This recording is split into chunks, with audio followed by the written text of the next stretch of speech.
성도 여러분 안녕하십니까? 네, 즐거운 안식일입니다. 제가 오늘 생명의 빛에 대해서 말씀을 드리기 전에 이런 말씀을 드리는 이유는 우리가 이 부분이 너무 결핍되어 있기 때문에 이 부분에 대해서 반드시 좀 이렇게 문제의식을 갖고 넘어가야 되겠다 생각이 돼서 말씀을 드렸습니다. 저는 제가 신앙생활하는 게 너무 기쁘고 즐겁거든요. 그게 저에게는 날개입니다. 날개와 같습니다. 그래서 날아다니는 기쁨이 있어요. 일반 생활 믿지 않고 사는 것보다 믿고 사는 게 훨씬 행복합니다. 천국은 둘째 얘기고 지금 제 삶이 훨씬 만족스럽거든요. 근데 다음 세대는 날개는 달아준다고 부모님이 달아줬는데 쓰는 법을 안 가르쳐주니까 짐이라고 생각해. 짐. 안 믿으면 훨씬 즐겁게 살 것 같은데 이렇게 생각합니다. 신앙은 짐이 아니죠. 그럴 것 같으면 교회를 안 나오는 게 낫죠. 신앙 때문에 우리의 삶과 우리의 인격과 우리의 행복, 건강이 확연히 달라지기 때문에 신앙을 하는 겁니다. 그 신앙의 행복이 미래에 올 천국의 기쁨을 지금 보증해주고 있는 거죠. 이게 없으면 내가 신앙에서 지금 기쁘지 않는데 천국이 있는지 없는지 어떻게 알아요? 그게 얼마나 좋은지 어떻게 합니까? 예수님은 생명의 빛으로 오셨습니다. 여러분 믿으십니까? 생명의 빛. 너무 거창한 말인데요. 살고 싶다는 마음이에요. 이거 쉽게 얘기하면 살고 싶다는 마음. 한국에 얼마 전에 뉴스를 보니까 중학생이 전교 1등을 쭉 하다가 전교 2등 했어요. 아파트 18층에서 어떻게 했습니까? 뛰어내렸습니다. 전교 1등 쭉 하다가 전교 2등 했는데 죽을 일입니까? 네, 죽을 일을 만들었습니다. 그게 그 친구의 잘못이 아니에요. 부모님도 사회도 1등이 아니면 살 수 없을 듯하게 가르쳤어요. 저는 37명 중에 34등에도 즐겁게 되게 잘 살았는데 행복하게 감사합니다 부모님에게. 살고 싶다는 마음. 예수님을 만나면 무슨 마음이 들어야 되냐? 살고 싶다는 마음이 들어야 돼요. 이게 사는 맛이다 이런 생각이 들어야 된다고요. 우리가 후배들에게 우리 후세대들에게 그렇게 가르쳐야죠. 신앙을. 신앙생활하는 게 살맛 나게 하네. 살고 싶다는 마음이 드네. 그 얘기입니다. 생명의 길 거창한 게 아니에요. 예수님이 이 땅에 오셨습니다. 요한복음 1장에 우리가 읽은 그 말씀을 정리하자면 태초에 있는 말씀이라고 했고 그분이 하나님이라고 그랬습니다. 다른 공간복음은 이렇게 정확하게 예수님의 존재를 못 박지 않아요. 예수님이 한 놀라운 일들에 대해서 주로 기록했습니다. 그러다 보니까 요한은 뭔가 아쉬운 거예요. 예수님이 뭔가 특별한 일을 하신 게 맞아요. 왜 예수님이 특별한 일을 하셨나? 예수님이 특별한 존재이기 때문에 그렇다. 그 얘기를 하는 겁니다. 이 태초부터 있는 말씀은 그분 말씀 안에 생명과 빛이 있다. 사람들에게는 생명과 빛으로 작동을 한다. 너무 어렵죠, 개념이. 이 말은 하나님이 말씀으로 우리에게 오셨는데 그 말씀 안에는 그 말씀을 잘 살펴보면 그 말씀을 들어보면은 우리가 살아야 될 이유가 분명히 보인다 그 뜻입니다. 그래서 그 참빛, 진리의 빛인 생명의 빛이 세상에 와서 각 사람을 비췄는데 요한복음을 기록한 이유는 각 사람에게 살아야 될 이유를 알려주는 예수님의 사역을 본 거예요. 옆에서. 그래서 요한복음은 개인의 사역을 중심으로 복음서가 기록이 되어 있습니다. 예수님의 개인 사역 1:1 사역이 굉장히 많이 기록되어 있습니다. 니고데모하고 개인적으로 만났죠. 사마리아 우물가의 여인도 개인적으로 만나고 베데스다 연못가의 중풍병도 개인적으로 치유하시고 다 다른 사람들이 주목하지 않을 때 개인적으로 만나서 그 각 사람이 살아야 될 이유에 대해서 예수님이 설명해주고 그 사람을 살려준 이야기가 기록된 게 요한복음입니다. 우리가 예수님을 그렇게 만났기 때문에 예수님을 믿죠. 그렇죠? 예수님께서 오늘날 여러분에게도 살아야 될 이유가 되시기를 진심으로 바랍니다. 오늘 이 생명의 빛에 관련된 사례 요한복음에서 크게 두 가지 사례가 있는데 저는 그 부분만 말씀을 드리고 좀 정리를 하려고 합니다. 첫 번째 사례는 가늠하다 현장에서 잡힌 여인을 용서해 준 다음에 예수님께서 요한복음 8장 12절에 이렇게 말씀한 부분입니다. 예수께서 또 일러 가라사대 나는 세상의 빛이니 나를 따르는 자는 어두움에 다니지 아니하고 생명의 빛을 얻으리라. 예수님께서 한 죽음의 그림자에 놓여있는 한 여인을 용서해주면서 나는 세상의 빛이다 이렇게 기록을 했습니다. 예수님이 왜 나는 세상의 빛이라 얘기를 이 다음에 하셨을까요? 제가 말씀드린 대로 생명의 빛은 살아야 될 이유거든요. 나는 이 세상 사람들에게 살아야 될 이유를 주는 사람이다. 방금 그 일을 하셨거든요. 그래서 지금 그렇게 말씀하시는 겁니다. 이게 굉장히 철학적인 내용이지만은 현실적으로 적용하면 그렇습니다. 두 번째 사례는 요한복음 8장에 이제 첫 번째 사례가 나왔죠. 요한복음 9장에 두 번째 사례가 나옵니다. 날 때부터 소경이 된 사람을 고치신 사건이 나오죠. 그래서 고쳐주신 다음에 때가 아직 낮음에 나를 보내신 이의 일을 우리가 하여야 하리라. 밤이 오리니 그때는 아무 일도 할 수 없느니라. 내가 세상에 있는 동안에는 세상의 빛이라. 내가 세상에 있는 동안에는 아버지의 일, 하나님의 일을 할 텐데 그것은 세상의 빛의 역할을 하는 것. 사람들에게 살아야 될 이유를 알려주는 일. 그 일을 내가 이 세상에 사는 동안에는 최대한 많이 할 것이다. 지금 예수님께서 그 일을 날 때부터 소경된 사람에게 빛을 주면서 시력을 회복해 주면서 그 다음에 얘기하신 겁니다. 우리는 잘 이해할 수 있을 거예요. 날 때부터 소경된 사람이 살고 싶다는 생각이 더 많이 가졌을까요? 살면서 나 그냥 죽어버리면 안 될까라는 생각을 더 많이 했을까요? 근데 그 사회가 장애가 있거나 아픔이 있으면은 보듬어주는 사회가 아니라 정죄하는 사회야. 그러면 이 소경은 죽고 싶은 생각이 더 들까요? 살고 싶은 생각이 더 들까요? 죽고 싶은 생각이 더 드는 사회입니다.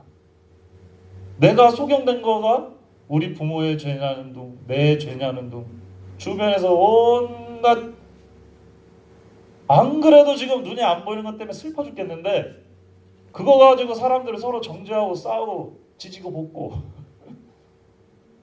아이고 내가 살면 안 되나? 나 괜히 태어났구나 라고 생각하게 만드는 사회였다고. 유대인 사회가. 하나님이 그 사람에게 살아야 될 이유를 알려주러 오셨어요. 요한이 그걸 본 겁니다. 각 사람들에게 살아야 될 이유가 뭔지를 알려주셨어요. 가늠하다 현장에서 잡힌 여인은요, 부끄러워서 얼굴을 들 수가 없었을 겁니다. 안 그래도 대놓고 죽이라고 사람들이 지금 해놓고 있는 상황이었잖아요. 예수님이 그 여인마저도 살아야 될 이유를 보여주시고 나를 따르는 자는 생명의 빛을 얻으리라. 나를 만나고 나를 따라오는 사람은 살 이유, 이게 사는 거구나. 그 맛을 깨닫게 해주겠다. 그렇게 말씀을 하신 겁니다. 지금 이 두 명은, 적어도 이 두 명은 분명히 생명의 빛을 예수님 안에서 발견한 겁니다. 여러분, 예수님 안에서 이런 생명의 빛을 발견하셨나요? 이게 제일 중요한 겁니다. 그리고 이게 셋째 천사의 기별의 핵심입니다. 우리가 예수님을 생명의 빛으로, 내가 살아야 될 이유로 발견하지 못하면은 사람들이 주변에서 알아봅니다. 우리 후에 어린이들에게 아무리 신앙 열심히 하고 그렇게 해야 된다라고 얘기를 해도 그들이 보기에 예수님 안에서 인조해하지 못하는 신앙생활, 벌든으로 느끼는 신앙생활에 대해서 말과 행동이 다른데요, 그들은 그렇게 얘기합니다. 정확하게 보고 있습니다. 아주 무서울 정도로 정확하게 보고 있습니다. 말은 안 할 뿐이에요.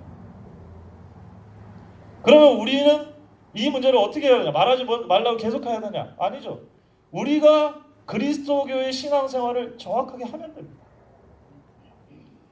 그래서 생명의 빛을 우리부터 받고 누리시고 살아야 될 이유를 찾게 되시길 진심으로 바랍니다.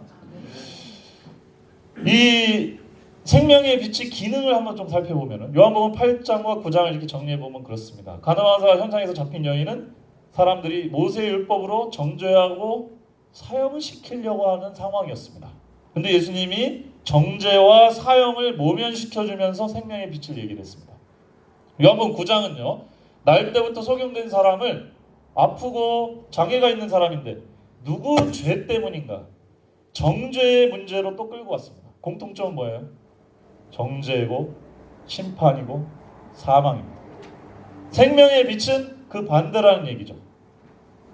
예수님이 생명의 빛이라는 얘기는 정죄와 사망의 경향성에서 인간은 그냥 놔두면 그렇게 하게 돼 있거든요.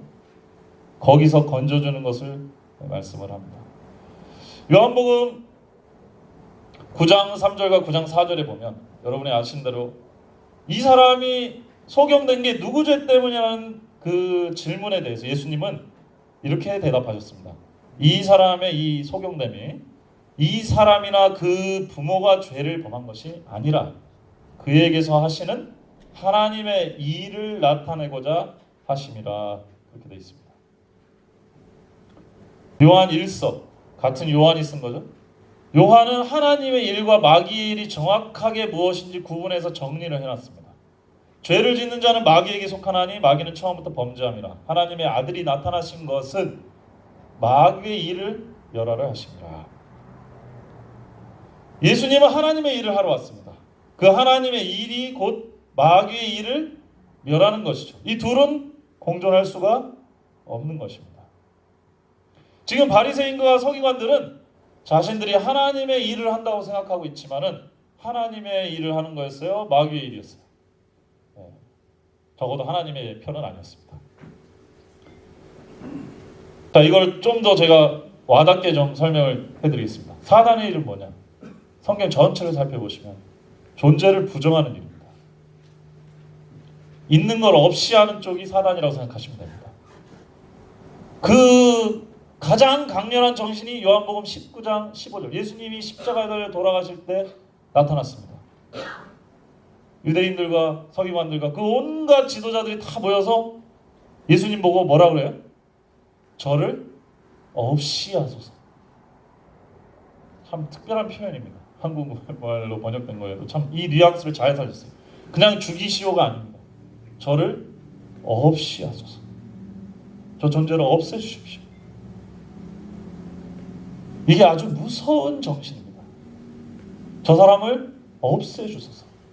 제가 어제 참 부끄러운 고백적인 설교를 드렸지만은 제가 그렇게 신앙 때문에 교도소까지 갈 정도로 좋은 사람이라고 생각을 했지만 가장 가까운 사람하고 싸우다 보면 마음속으로 문득문득 무슨 생각이 들어요?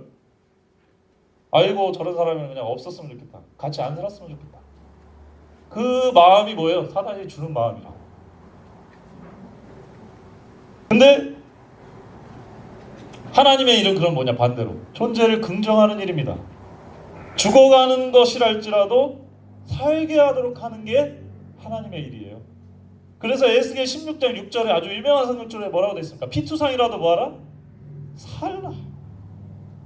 여호와는 이름의 뜻이 뭡니까? 스스로 있는 자, 사는 사람이에요. 사는 존재입니다. 그분은 사시는 분이고 살리는 분이에요. 살려주고 싶어하는 사람이라고요. 이걸 더 확장하면은 혼자 살아요? 같이 살아요? 같이 살고자 하는 분이 하나님입니다. 그래서 삼위일체예요. 그래서 우리도 그 형상대로 창조가 됐기 때문에 살고자 합니다. 사람. 근데 왜 사람들이 자살을 할까요? 살고자 하는데 자기가 원하는 삶대로 삶이 유지가 되거나 진행이 되지가 않으니까 다른 생각이 들어요. 이게 내가 사는 게 맞나? 그때 사단이 탁 틈타죠. 죽는 게 나아. 죽는 게 나을 수도 있어. 그래서 그 어린 친구들이 극단적인 선택을 해버린 겁니다. 아무것도 모르는 나이에. 공부 못하더라도 사는 게 낫죠. 제가 37명 중에 32등 했지만 그때 죽었으면 어떻게 합니까? 나는 진짜 아무 희망이 없어. 지금 저처럼 이렇게 멋있는 일을 할 수가 없잖아요. 여러분들한테 찬양 목소리로 은혜를 끼칠 수도 없고 죽는 것보다 사는 게 당연히 난 겁니다. 하나님은 생명을 살리는 분입니다. 그 살아갈 이유를 주시는 분이에요. 그래서 그냥 살게 하는 게 아니고 살아갈 이유를 주시는 분이에요.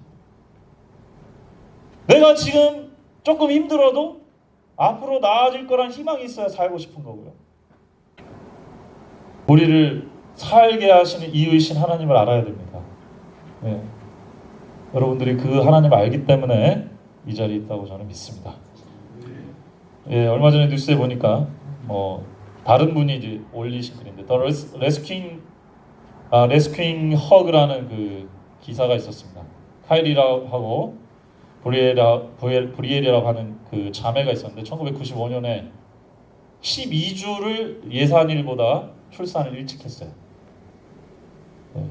근데 이 둘째 브리엘이라고 하는 이 아기가 몸이 너무 약해서 일주일이 지났는데 심장 박동은 점점 맥박이 약해지고 그 다음에 전체 신체 활동 기능이 거의 정지가 돼가서 죽기 일보 직전이었습니다. 사람들이 희망이 없다고 그랬는데 한 간호사가 한번 언니를 옆에다가 누워보자. 이게 뭐 의료 법적으로는 말도 안 되고 또 하면 안 되는 행위인데 딱 옆에다 누워놨더니 여러분 보시는 대로 갓 태어난 미숙아로 태어난 이 쌍둥이가 언니가 자기 여동생이 힘든 줄 알고 어깨동무를 탁 팔을 던져가지고 어깨동무를 탁 해준 겁니다. 그 기적이 일어났어요. 심장 박동이 어한 상태로 돌아오기 시작했습니다. 그래서 지금 이분들은 그죠? 1995년생이니까 20살 벌써 넘은 거죠. 20대 중반이 된 거네요. 건강하게 저렇게 살아 있습니다. 기적입니다, 기적. 혼자 있을 때는 저 브리엘이라는 저 아가는 희망이 없었습니다. 근데 자기가 누군가에게 사랑을 받고 있다는 거, 그 어린 아이지만 어깨동무 그 한순간에 몸이 반응하기 시작한 거예요. 심장이 뛰기 시작하고 좋은 호르몬이 나오기 시작하고 죽지 않아도 되는구나. 살아야 되겠구나. 저 아이들이 뭘 알겠어요? 이 의식적으로 된 게 아닙니다. 인간이 생존 본능이 그렇습니다. 사랑이신 하나님의 형상을 타고났기 때문에 사랑을 받을 때 비로소 살만하구나. 살아야 되겠구나. 그 생각이 난다고요. 우리가 교회에서 무슨 일을 해야 되겠습니까? 어깨동무 한 번에 사람이 죽고 살고 합니다. 그렇죠? 사랑의 스트로크 한 번에 사람이 죽고 살고 하는 거예요. 그걸 서로 나누면서 행복해하는 모습을 보여주면 이 세대들이 교회 나오지 말라고 해도 나오죠. 너무 자명한 원리입니다. 우리도 살고요. 제가 교도소에서 자살 시도를 여러 번 한 사람 하고 같은 방에 산 적이 있었습니다. 좀 들으신 분들도 계시겠지만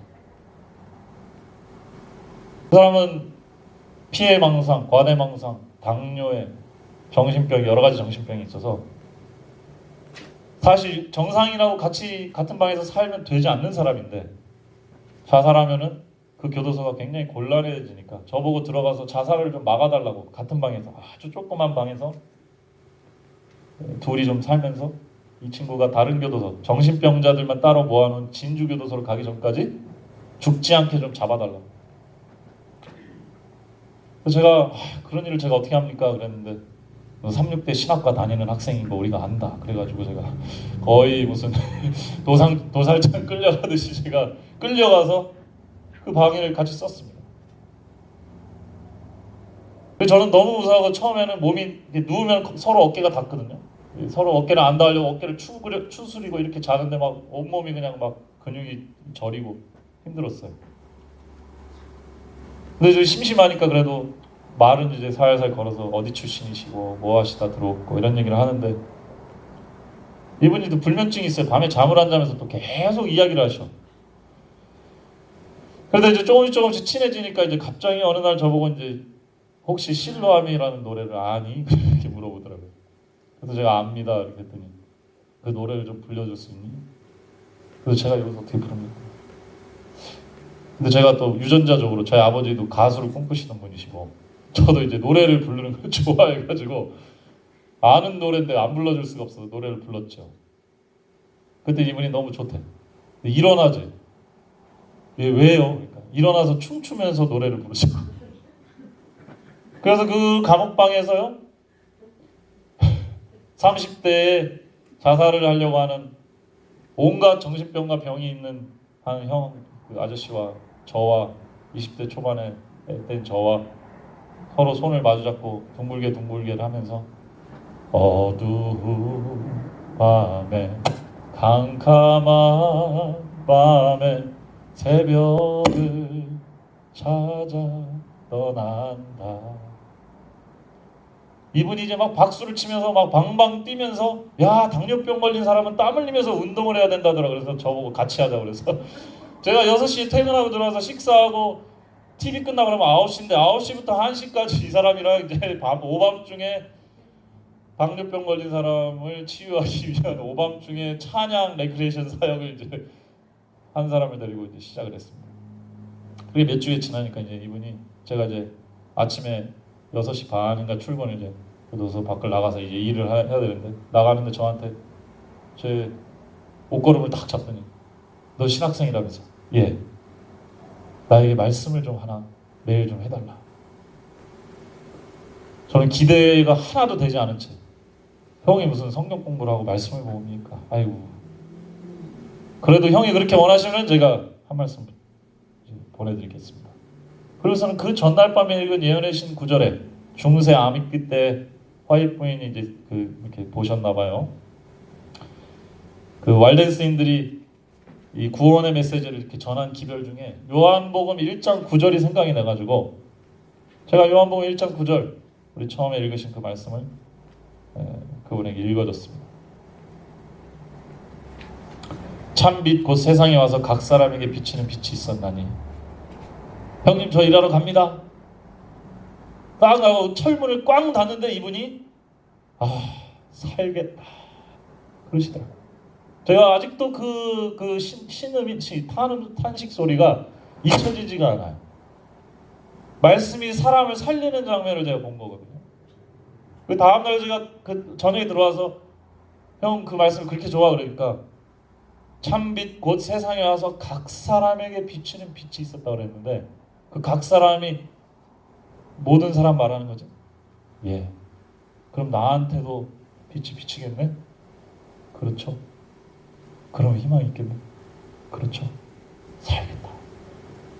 살아야 되겠다. 하나님이 아직도 자기를 버리지 않고 자기에게 빛을 비춰준다는 사실을 이 말씀을 통해서 붙잡아 버린 거예요. 그러니까 살아나더라고요. 사람이 살아나요. 저는 이 구절이 뭐 무슨 구절인지 하나도 정확하게 저한테 그때 당시만 해도 와닿지가 않았고 전혀 별로 큰 감동이 있는 구절도 아니었습니다. 그때 진리의 태양, 의의 태양은 교도소 안에도 떠 있구나. 그걸 제가 알았어요. 예수님을 믿는다는 것은 구름 뒤에 태양이 실제적인 것처럼 그 영향력이 정말 실제적인 겁니다. 그분은 아직도 하나님을 찾고 살 이유를 찾는 사람들에게 빛을 비춰주시는 분이에요. 제가 교도소에서 그런 일들을 했습니다. 이분뿐만 아니라 여러 사람들에게 그런 일을 했습니다. 저에게는 빛이 없었을까요? 제가 지금까지도 돌아보면 제 인생에서 가장 행복했던 시절입니다. 불편했지만 먹고 자는 거 걱정 하나도 안 하고 텍스 낼 거 걱정 하나도 안 하고 자식 키울 거 걱정 하나도 안 하고 영적으로 갈급한 사람들 제 앞에 널려 있었어요. 말씀을 하나하나 주면은 이게 생명의 빛이고 나서 확 잡아서 믿어버리는 사람들이 제 앞에 깔려 있었습니다. 그 사람들은 죄인들이었죠. 너무나 순수하게 예수님을 믿고 받아들이고 삶의 자리로 나오는 사람들. 그런 일을 하는 것이 나에게는 정말 저에게는 가장 큰 축복이고 행복이고 지금도 제 인생에서 가장 빛나는 시기라고 저는 정확하게 고백할 수가 있습니다. 예수님은 생명의 빛이십니다. 오늘날 우리 교회에도 그 빛을 비춰주시라고 저는 믿습니다. 문제가 없는 것은 없습니다. 모든 사람이 모여있는 것은 다 문제가 있습니다. 우린 죄인들이기 때문에 그렇습니다. 문제가 있고 없고가 문제가 아니고 생명의 빛을 아느냐 모르느냐. 어둠은 우리 스스로 쫓아낼 수가 없습니다. 어둠을 쫓아내는 가장 좋은 방법은 빛을 들여오는 겁니다. 그러면은 알아서 해결됩니다. 어둠을 내쫓기 위해서 우리는 수많은 일을 했지만은 실패하게 돼 있습니다. 우리 마음 가운데 빛을 모시게 되시길 진심으로 바라면서 오늘 말씀을 드리겠습니다. 감사합니다.